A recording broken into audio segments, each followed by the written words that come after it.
بعض حضرات اپنے عقل اور فہم سے یہ سمجھتے کہ ابھی روزہ ٹوٹ گیا ہے تو پھر قصداً کھا پی لیتے، حالانکہ روزہ پہلے نہیں ٹوٹا ہوا ہوتا۔ اگر مسئلہ جانتے ہوئے بھول کر کھانا کھا لے بندہ اور اس کے بعد یہ سمجھ جائے کہ روزہ ٹوٹ گیا ہے اور پھر انسانی ضرورت کو پورا کرے تو پھر اس پر کفارہ لازم رہے گا، اور اگر صرف کھانے کی صورت میں ہو تو پھر صرف قضا ہی لازم ہے۔ اگر روزہ دار بھول کر کچھ کھا پی لے یا بھولنے سے انسانی ضرورت کو پورا کرے تو اس کا روزہ نہیں ٹوٹا ہے۔ اگر بھول کر پیٹ بھر کر بھی کھا لے تب بھی روزہ نہیں ٹوٹتا، اور اگر کئی مرتبہ کھا لے بھولے سے تب بھی روزہ نہیں ٹوٹتا۔ تندرست اور ضعیف آدمی کی بھوک میں فرق ہے۔ اگر کوئی روزہ دار شخص جو ہے بھولی سے کھا رہا ہو اور وہ اتنا طاقتور ہے کہ روزہ اس کو نقصان نہیں پہنچا سکتا، روزے سے اس کو تکلیف نہیں ہوتی، تو پھر وہ ان کو یاد دلانا واجب ہے کہ ہمارا روزہ ہے۔ لیکن اگر کوئی کمزور شخص ہے اور یہ گمان ہو کہ بھوک اور پیاس کی تکلیف اس کو پہنچے گی بہت زیادہ اور روزے سے تکلیف ہوگی، تو پھر اس کو یاد نہ دلائے تاکہ وہ کھائے۔ روزے میں سرما، تیل اور خوشبو کا استعمال اور خوشبو سونگھنا یہ درست ہے، اس سے روزے میں کچھ نقصان نہیں آتا۔ اگر سرما لگانے کے بعد تھوک یا ناک کی غلاظت میں سرمے کا اثر دکھائی بھی دے تب بھی روزہ نہیں ٹوٹتا اور مکروہ ہوتا ہے۔ ناپاکی سونے کی حالت میں احتلام ہو گیا اور پھر بغیر غسل کیے ہوئے روزہ رکھ لیا تو اس سے روزہ فاسد نہیں ہوتا، البتہ ناپاکی کا الگ گناہ ہوگا۔ روزے کی حالت میں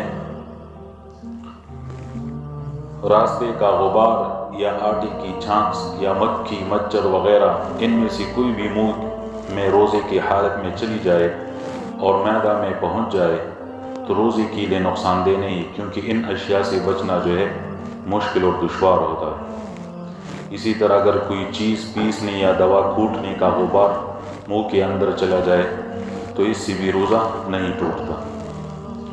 روزے کی حالت میں آنسو منہ میں چلے جائے تو اگر تھوڑے ہو جیسے 1-2 قطرے تو اس سے روزے میں کوئی فساد نہیں ہوتا، اور اگر بہت سارے آنسو ہو کہ جس کی نمکینی منہ میں کھایا جائے اور معدے میں چلا جائے تو اس کو اگر نگل لیا تو پھر روزہ فاسد ہو جائے گا۔ اسی طرح حکم چہرے کے پسینے کا بھی ہے کہ اگر زیادہ ہو تو روزہ فاسد ہو جائے گا، اور اگر کم ہو 1-2 قطرے تو پھر اس سے روزہ فاسد نہیں ہوتا۔ خوشبو، عطر، گلاب وغیرہ پھول سونگھنے سے اس سے جو ہے روزہ فاسد نہیں ہوتا۔ اگر کوئی ناپاکی کی حالت میں اتنی دیر کرے کہ سورج نکل آئے یا پورا دن ناپاکی کی حالت میں رہے تو روزہ نہیں ٹوٹتا لیکن گناہ ہے۔ روزے کی حالت میں نکسیر پھوٹ لی اور اس کا اثر تھوک میں بھی محسوس ہوا تو اس سے بھی روزہ نہیں ٹوٹتا، اس سے روزے میں کچھ خلل نہیں آتا۔ کان میں پانی کے خود بخود چلی جانے سے یا قصداً دوا ڈالنے سے روزہ نہیں ٹوٹتا، بخلاف تیل کے کہ اس کے ڈالنے سے روزہ فاسد ہو جاتا ہے۔ تیل اگر منہ میں جو ہے اور اس کا ذائقہ محسوس ہو اور وہ حلقے اندر سے جو ہے پیٹ کے اندر چلا جائے تو روزہ فاسد ہو جائے گا۔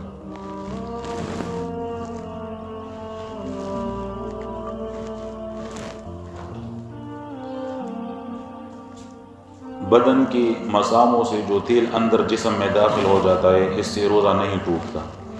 جس طرح کہ کوئی آدمی غسل کرے اور وہ اندر جسم کے اندر اس کے مساموں کی ذریعے سے جو ٹن پہنچتی ہے تو اس سے روزہ نہیں ٹوٹتا.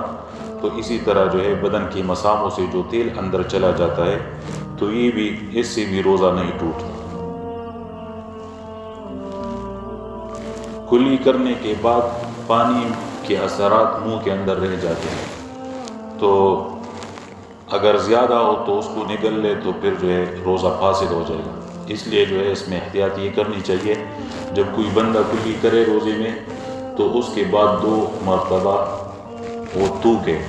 تو اگر جو تھوڑی سی تری ہے وہ رہ جائے تو اس سے روزے میں کوئی فساد نہیں ہوتا، لیکن اگر زیادہ ہو تو پھر اس سے روزے میں فساد آ جاتا ہے.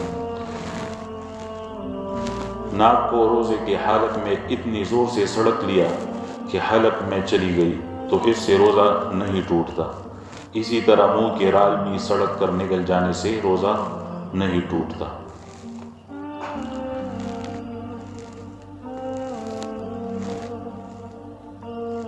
روزے کی حالت میں تھوک یا رال جو جمع ہو جائے اس کو نگل لے، یا دانتوں کی جری میں کھانے کی کوئی چیز رہ گئی اس کو نگل لے تو اس سے بھی روزے کو نقصان نہیں پہنچتا. اگر قصداً ایسا کیا تو بھی روزہ درست ہوگا. ہاں اگر اس چیز کی مقدار اتنی ہو جس کو عموماً زیادہ سمجھا جاتا ہو تو اس کے نگلنے سے خواہ وہ بغیر ارادے کے کیوں نہ ہو روزہ فاسد ہو جائے گا.